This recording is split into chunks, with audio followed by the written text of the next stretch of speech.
Hey guys, welcome back. We are on day 27. Technically, I missed a couple days because I was sick, but that's okay. I'm back. I'm feeling so much better today, finally.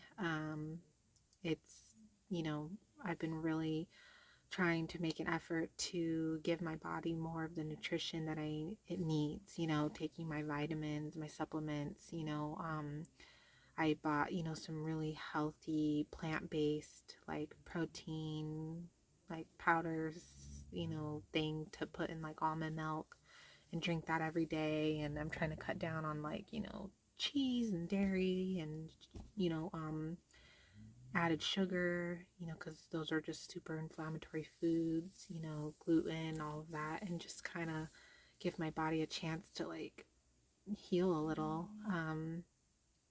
Because I'm definitely uh, have not been taking care of myself. But I've been asking, when I've been praying, I've been asking God to help me with that, guide me, help me, you know, by guiding me and to, things that might help me, options that might make it easier for me to make better food choices. Because I do get stuck sometimes thinking of like, um, I get like overwhelmed, like when I do research on food or look up meals and stuff. And, um, so I've been asking him just to help kind of like um, guide me in any way that he can to make it a little easier to find ways to really make good, healthy changes in my life in regards to my food and diet and stuff. And he's been helping,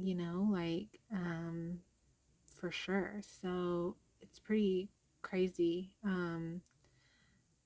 how, like, when I ask him for help and guidance on like things like this, or like getting to know him better, or when I'm reading the Bible, or like a situation I was dealing with someone else, and um he really, like, in multiple ways will like guide me, and through people or ads, or like the other day, I never ever go on Snapchat and look at the little shorts ever. And I accidentally the other day um, clicked on it, like swiped it by accident. And I was like, oh, look at this, a funny video. So then I went to the next video and it was funny as well. And then the third thing was an ad. And it was for this guy on YouTube called Dr. Living Good. And he had all these like videos and tips and like a book about like ways to, you know, um, eat less inflammatory foods and eat better and get healthier and heal like autoimmune disorders and keep them like better, and all that inflammation in your body, like get it better and more at bay through your food. And anyways, I just was like, oh my God, like I would have never seen that if I didn't accidentally, click on Snapchat on the little short videos. And so it's just like interesting, or like I'll go on Pinterest, and recipes that I've never even thought of, like I are showing up on my homepage, like randomly, and it's just, I don't know, it's just super like, it's cool and like fascinating and like comforting knowing that like um God is listening to me and answering me, and there's like a sense of like calm and peace within me the closer I feel like I'm getting to God. And it's a great feeling. So, I don't know. I'm rambling. Sorry, guys. I have a problem with rambling. Um, I'm not the best at always like relaying what I'm thinking and then actually saying it in like a clear, concise way. Um, Not always great at that. So I apologize if I don't always make sense. It's something it's like my brain works way faster and way bigger than I can always put into words. So, it's difficult for me sometimes. But anyways, I just wanted to share that um God's really been helping me, make healthy changes, physically and emotionally, spiritually, and he's definitely been answering my prayers. And I also just prayed too, so I'm feeling good too. So it's good, guys. It's good. I feel happy to be getting over my sickness and getting back to reading the Bible and praying, and it's really nice, and I'm very excited. So let's get started with today's chapters. I did not listen this morning when I recorded this, so I have no clue what today's chapters are about. But it looks like it's still following them making the, I don't know, are they I'm confused. Are they making a full altar? Are they making a church? They're making something that's supposed to be where, I'm assuming it's a church of sorts, right? Because that's what it feels like. So I don't know. Well, let's get started. You are to make an altar for the burning of incense. Make it of acacia wood. It must be square, 18 inches long and 18 inches wide. It must be 36 inches high. Its horns must be of one piece with it. Overlay its top all around its sides and its horns with pure gold. Make a gold molding all around it. Make 2 gold rings for it under the molding on 2 of its sides. Put these on opposite sides of it to be holders for the poles to carry it with. Make the poles of acacia wood and overlay them with gold. You are to place the altar in front of the curtain by the ark of the testimony, in front of the mercy seat that is over the testimony, where I will meet with you. Aaron must burn fragrant incense on it.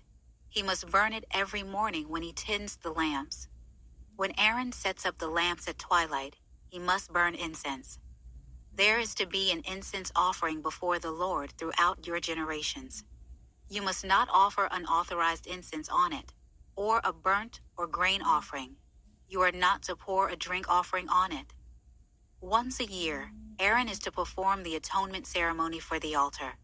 Throughout your generations, he is to perform the atonement ceremony for it once a year, with the blood of the sin offering for atonement on the horns. The altar is especially holy to the Lord. The Lord spoke to Moses. When you take a census of the Israelites to register them, each of the men must pay a ransom for his life to the Lord as they are registered. Then no plague will come on them as they are registered. Everyone who is registered must pay half a shekel, according to the sanctuary shekel, 20 gerahs to the shekel. This half shekel is a contribution to the Lord. Each man who is registered, 20 years old or more, must give this contribution to the Lord. The wealthy may not give more and the poor may not give less than half a shekel when giving the contribution to the Lord to atone for your lives. Take the atonement price from the Israelites and use it for the service of the tent of meeting. It will serve as a reminder for the Israelites before the Lord to atone for your lives. The Lord spoke to Moses. Make a bronze basin for washing and a bronze stand for it. Set it between the tent of meeting and the altar, and put water in it. Aaron and his sons must wash their hands and feet from the basin. Whenever they enter the tent of meeting or approach the altar to minister by burning a food offering to the Lord, they must wash with water so that they will not die. They must wash their hands and feet so that they will not die. This is to be a permanent statute for them, for Aaron and his descendants throughout their generations. The Lord spoke to Moses. Take for yourself the finest spices, 12.5 pounds of liquid myrrh, half as much, 6.25 pounds of fragrant cinnamon, 6.25 pounds of fragrant cane, 12.5 pounds of cassia by the sanctuary shekel, and a gallon of olive oil. Prepare from these a holy anointing oil, a scented blend, the work of a perfumer. It will be holy anointing oil. With it you are to anoint the tent of meeting, the ark of the testimony, the table with all its utensils, the lampstand with its utensils, the altar of incense, the altar of burnt offering with all its utensils, and the basin with its stand. Consecrate them, and they will be especially holy. Whatever touches them will be consecrated. Anoint Aaron and his sons and consecrate them to serve me as priests. Tell the Israelites, this will be my holy anointing oil throughout your generations. It must not be used for ordinary anointing on a person's body, and you must not make anything like it using its formula. It is holy, and it must be holy to you. Anyone who blends something like it or puts some of it on an unauthorized person must be cut off from his people. The Lord said to Moses, take fragrant spices, stocti, onycha, and galbanum. The spices and pure frankincense are to be in equal measures. Prepare expertly blended incense from these. It is to be seasoned with salt, pure and holy. Grind some of it into a fine powder, and put some in front of the testimony in the tent of meeting, where I will meet with you. It must be especially holy to you. As for the incense you are making, you must not make any for yourselves using its formula. It is to be regarded by you as holy, belonging to the Lord. Anyone who makes something like it to smell its fragrance must be cut off from his people. The Lord also spoke to Moses, look, I have appointed by name Bezalel, son of Uri, son of Hur, of the tribe of Judah. I have filled him with God's Spirit, with wisdom, understanding, and ability in every craft to design artistic works in gold, silver, and bronze, to cut gemstones for mounting, and to carve wood for work in every craft. I have also selected Aholiab, son of Ahisamach, of the tribe of Dan, to be with him. I have put wisdom in the heart of every skilled artisan, in order to make all that I have commanded you. The tent of meeting, the ark of the testimony, the mercy seat that is on top of it, and all the other furnishings of the tent, the table with its utensils, the pure gold lampstand with all its utensils, the altar of incense, the altar of burnt offering with all its utensils, the basin with its stand, the specially woven garments, both the holy garments for the priest Aaron and the garments for his sons to serve as priests, the anointing oil, and the fragrant incense for the sanctuary. They must make them according to all that I have commanded you. The Lord said to Moses, tell the Israelites, you must observe my Sabbaths, for it is a sign between me and you throughout your generations, so that you will know that I am the Lord who consecrates you. Observe the Sabbath, for it is holy to you. Whoever profanes it must be put to death. If anyone does work on it, that person must be cut off from his people.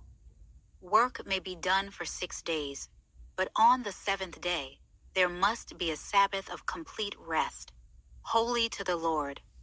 Anyone who does work on the Sabbath day must be put to death. The Israelites must observe the Sabbath, celebrating it throughout their generations as a permanent covenant. It is a sign forever between me and the Israelites. For in 6 days the Lord made the heavens and the earth, but on the 7th day he rested and was refreshed. When he finished speaking with Moses on Mount Sinai, he gave him the 2 tablets of the testimony, stone tablets inscribed by the finger of God. When the people saw that Moses delayed in coming down from the mountain, they gathered around Aaron and said to him, come, make gods for us, who will go before us, because this Moses, the man who brought us up from the land of Egypt, we don't know what has happened to him. Aaron replied to them, take off the gold rings that are on the ears of your wives, your sons, and your daughters, and bring them to me. So all the people took off the gold rings that were on their ears and brought them to Aaron.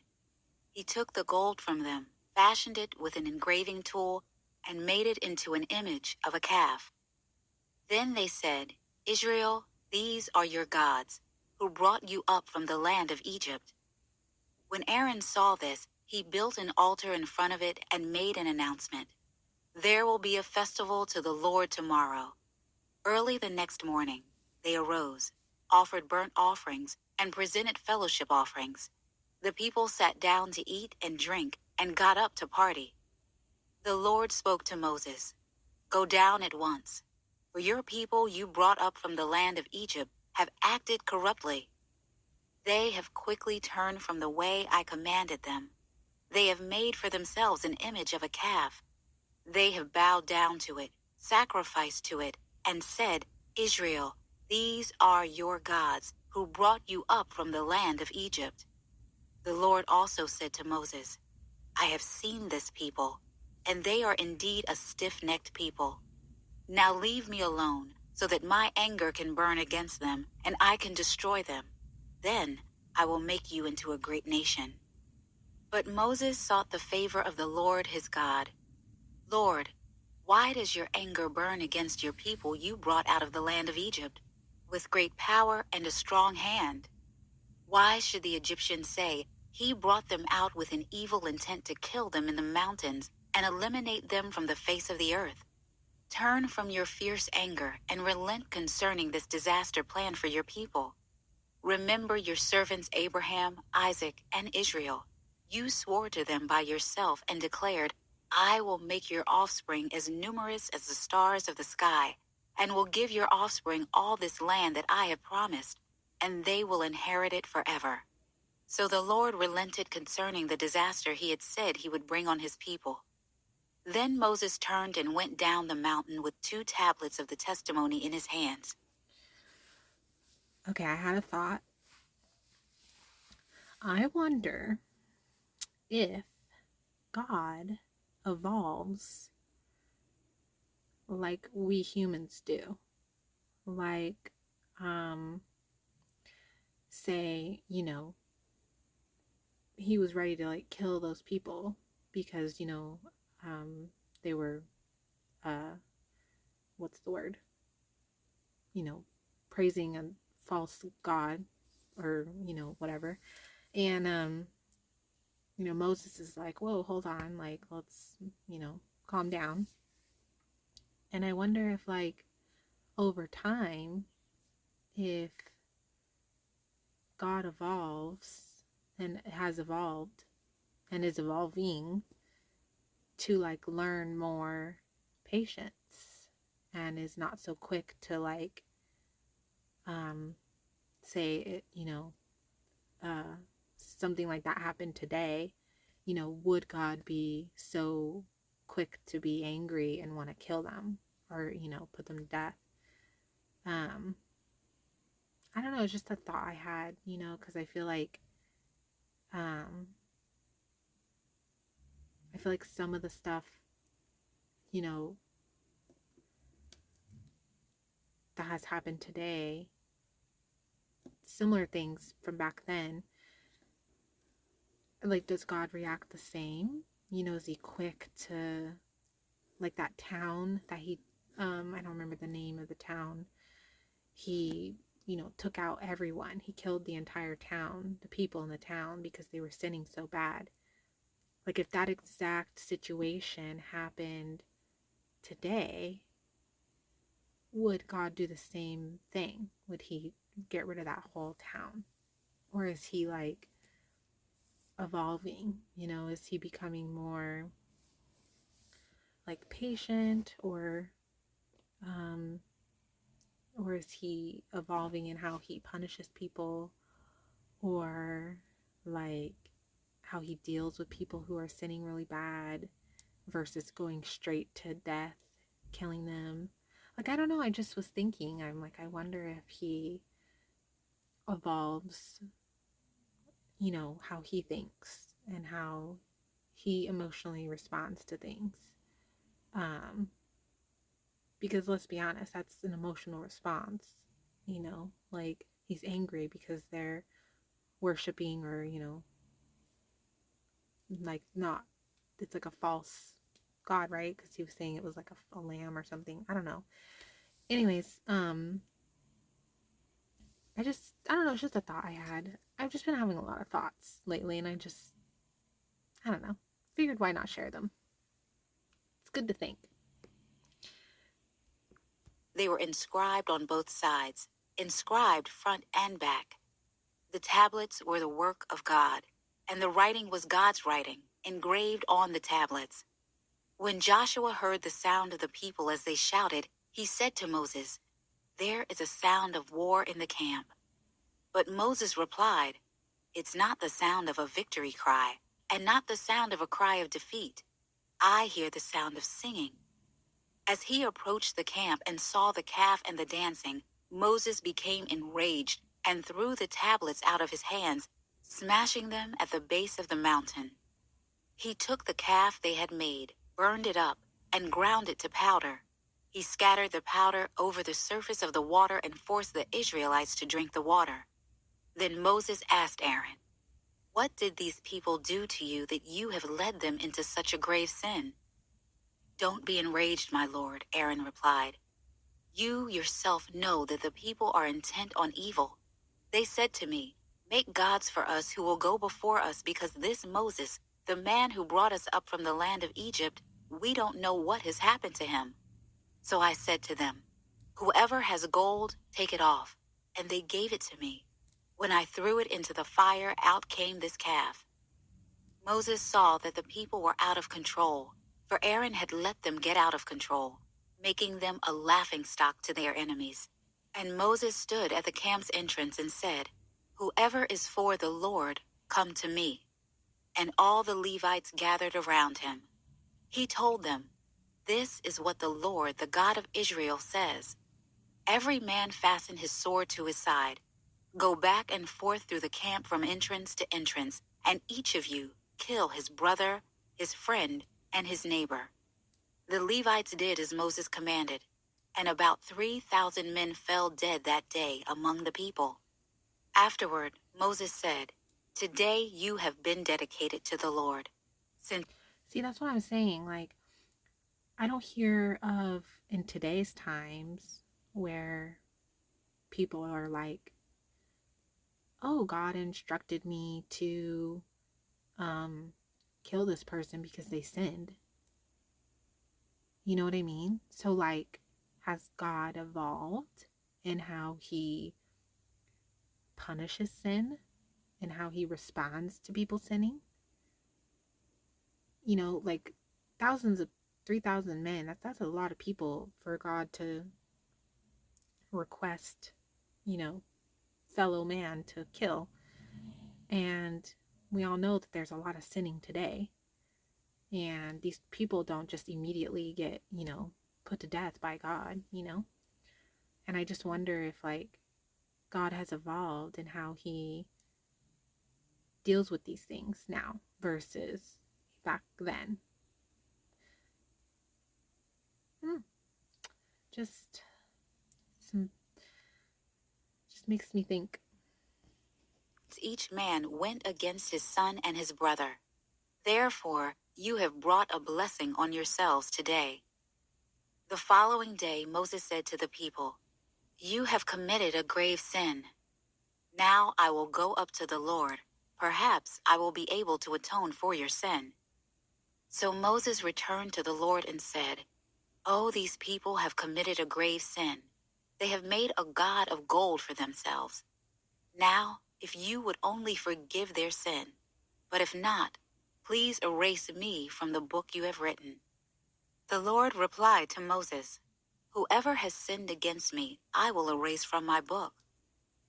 Now go, lead the people to the place I told you about. See, my angel will go before you. But on the day I settle accounts, I will hold them accountable for their sin." And the Lord inflicted a plague on the people for what they did with the calf Aaron had made. A lot of thoughts today. Very interesting. I have to say, I am glad we're out of the painful description of, you know, the curtains and the rods and I mean, that was just like that was just a lot, very detailed. I mean, I'm sure there's purpose for that, but yeah, it was a little hard to be like interested in that. So I'm glad we're coming out of that. But I don't know, guys. I'm just really like, I just feel like that's such a fascinating thought. Like, does God evolve in how he deals with things, in how he sees things, how he reacts? Does he emotionally evolve over time? Um, like we do? Or is it like he does, but in a different way than humans do? Like, does it present differently? I don't know. I just find it super interesting, like, or did he see, like, oh, okay, like, this is how I dealt with these things back then, and this is how it ended up. Let me try it differently. Like, does every, I don't know, 100 years, does he try things differently? Like with a new set of people, like on the earth, you know, um, or however long it takes to like restart with full new people. Because like, you know, I don't know, like what would it be? Because people are living over 100 now, so I guess it would have to be like I don't know, 150 years or something, 200 years or something. Does he like reevaluate how he deals with things? I don't know, kind of like kids, like you have one kid, the first one, and you're like, oh, okay, this is how I'm going to deal with tantrums. And then you learn, and then you have the second kid, and you're like, oh, okay, this is what I've learned, and this is what I want to try new, or this is what worked or didn't work, and these are the new things I want to try. Like, I wonder if, like, God does that. Like, he learns, and then evolves with how he deals with things. I don't know. Interesting, guys. Interesting thought I had.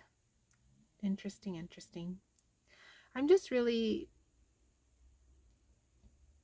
I feel like it's getting easier to read the Bible and be more open to these thoughts, because now I've stopped trying to like poke holes and have just chosen to just believe and have faith, because the path that I'm going down right now is taking me in a really good, positive, good route, path, than the path I was going down. So even if, like, say everyone that believes in God, and we're wrong, like, I feel like, I would rather live this life than be sinning and doing bad things and unhappy and no purpose. And I'd rather just have faith and have that peace and feeling of, having him with me all the time, and someone to look to, and that will always be there for me and helping me. And I'd rather have that even if I'm wrong. So I've just kind of like let go of trying to like always look for logic and answers and things, and just kind of been like, okay, I'm just going to believe and have faith, and then just that's it. So it's definitely, now that I've made that decision and I've accepted it, it's like easier to read the Bible and now start to like see things differently and be more open and like actually really like understand it better and be more open, have more thoughts. I don't know. I'm rambling again, guys. Sorry. Okay, well, I'm gonna go. So we'll talk tomorrow. Tomorrow's day 28. And I don't know how much more of Exodus we have. I didn't look ahead. So sorry.